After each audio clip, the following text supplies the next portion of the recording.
Hi, everybody. Happy Wednesday. Chaz Stevens here, CEO of ESA Doggy and an international activist.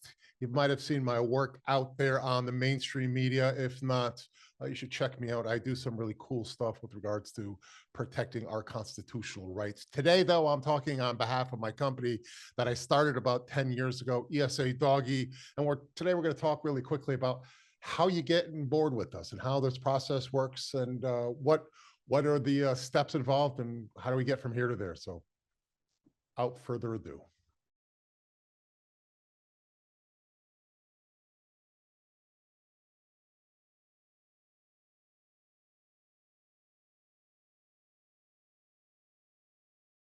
So chances are you've already done a little Googling, you checked out our website. We have a substantial amount of information.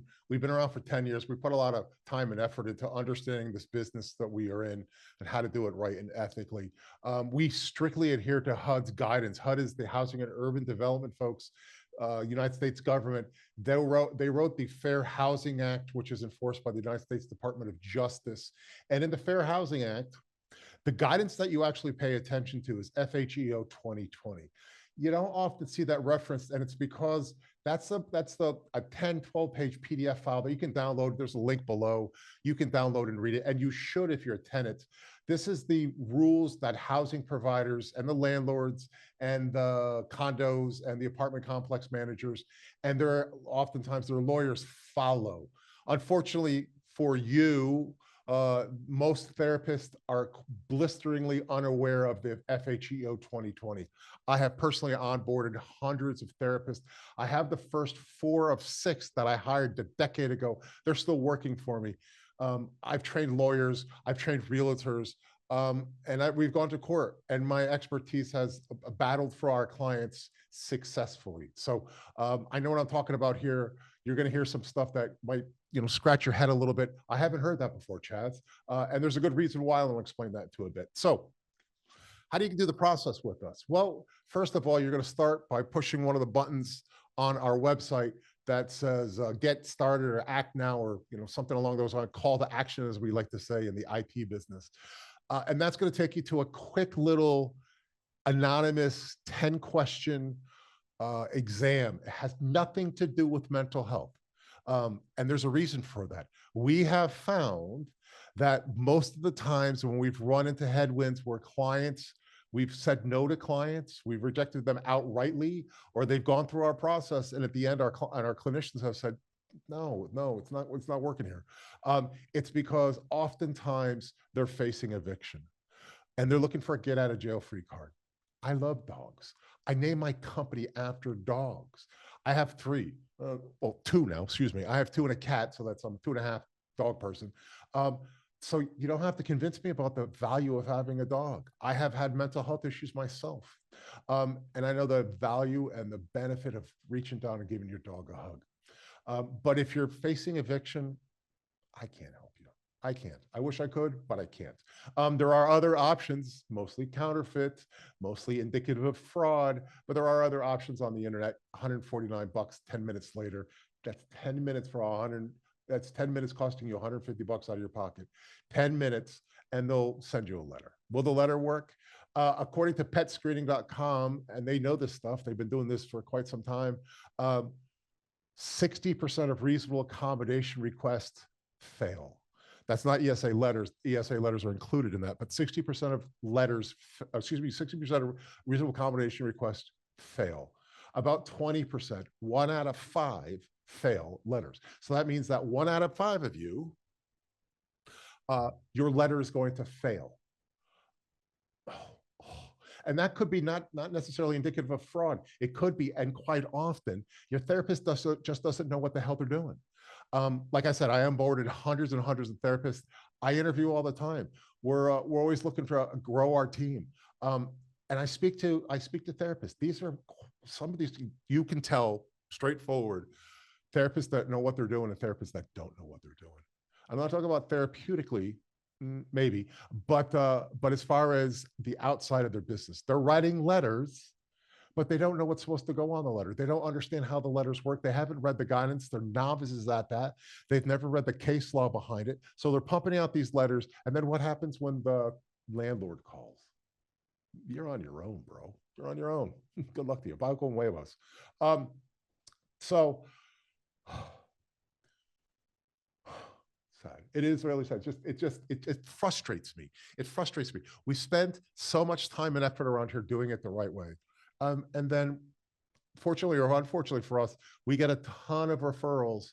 People want to talk to our lawyers. People want to talk to us about getting their letters straightened up. People want to got a new letter. Their old letter didn't work. Junk. And they come to us. So, thanks for the business, but I always thought that. So the answer is we see a lot of letters that are rejected. 60% a reasonable accommodation request, 21 out of 5 letters, one out of 5. And it's not necessarily letters from fraudulent companies, and they're out there. They're all over the internet. We shopped with them. Um, we shopped about 2 years ago. We went out and spent some money, but we did about 30 rounds of buying letters, and nearly every single one had an issue, something that we did not like. Um, was it was bad enough, harsh enough to cause a failure? It depends, right? Who knows about the lawyers? And if your housing provider's using a lawyer like Becker Polikoff or the Fox Hill people up in Pennsylvania, yeah, those letters are going to get rejected. Therapists write these letters. They don't pay attention to the rules behind it. They worry about the clinical aspects, maybe in theory, but they're spending 10 minutes with you. So I'm not sure how much actual clinical care you get for 10 minutes. But they're spending 10 minutes. They're making $150 or $100, and they're pumping out letters. Fingers crossed, right? Pass. So our process: you're going to take an exam with us. The exam is going to ask you 10 questions or so. It's anonymous. We don't gather any protected health information. So that just makes it easier on our end. And we ask you some questions that we have found over the years cause rejections of letters. And it's not mental health related. Most of the times that we run into problems is folks that are looking for a get out of jail free card. Their dog bit somebody in the tush. They just got evicted because they didn't disclose to the landlord that they had their kitty cat, and the landlord found out about the kitty cat. Those sort of things. But once you're done with that, you'll place an order with us. Depending upon who and what you are, in that case is your situation. If you're just you just moved into an apartment and you're looking to get your 2 dogs, approved and get verified, reliably verified, you're going to spend 2 hours with us. You're going to complete that. You're going to complete our legitimate, industry-based, evidence-based mental health exam. 60 questions, 50 or 60 questions, and it's going to delve down into why do you need your animal. So that's our focus. So we're going to talk about we as our therapist, of course, not me. We're going to talk about what your problems are in life, mental health wise, and how the animal goes about and assists you. So you'll complete that. We're going to then connect you up with a licensed provider in your state through our online secure portal.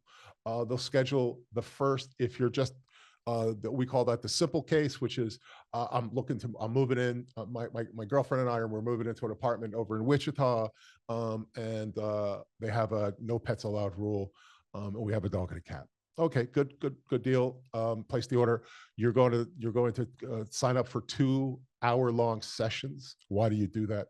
The same reason why you never hear about FHEO 2020, because HUD's guidance issued obviously in 2020 says therapists should have a ongoing treating relationship, have a therapy plan, and have personal knowledge of their clients, or in this case, tenants, but clients' disability and disability-related need for the assistance animal.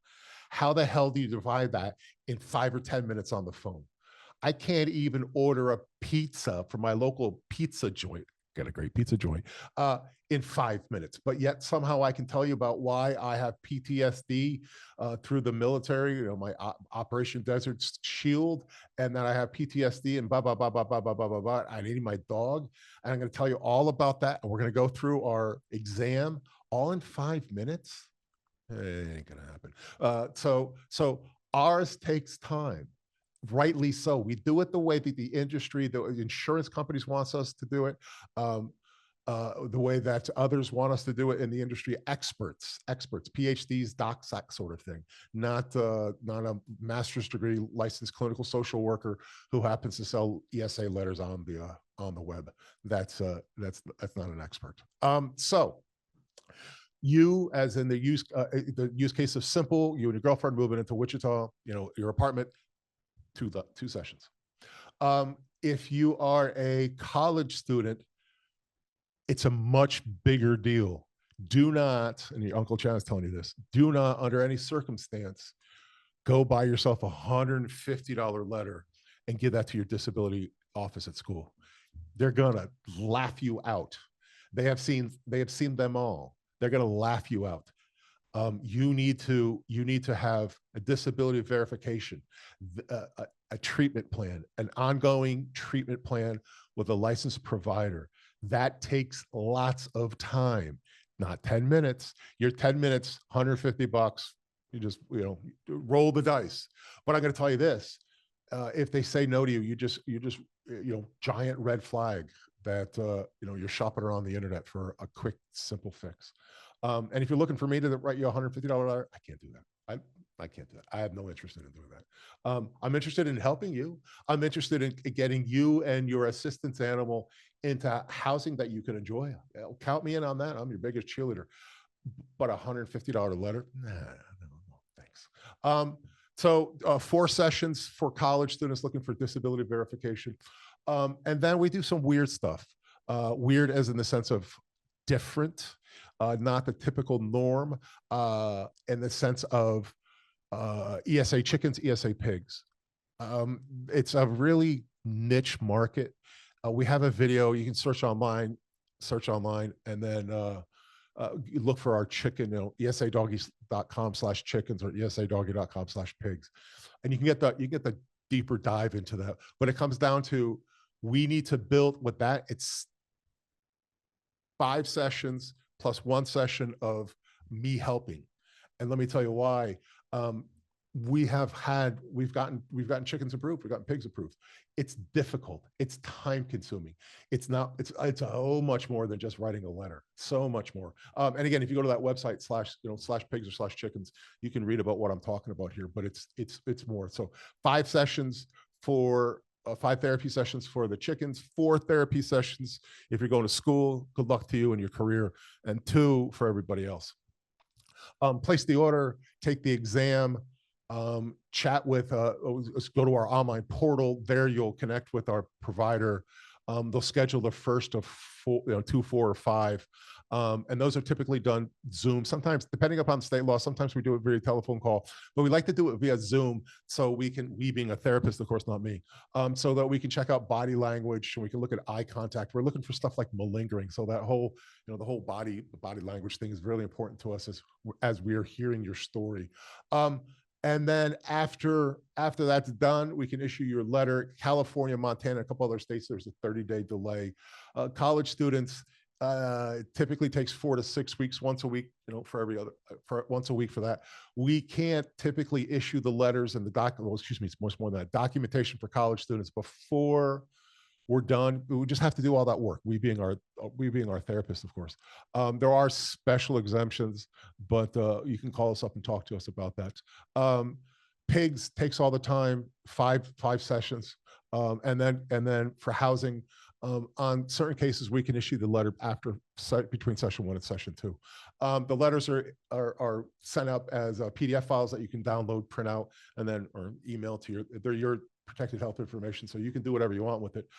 We follow, goodness, do we follow HIPAA disclosure, HIPAA standards for data privacy and breach rules, and our footer.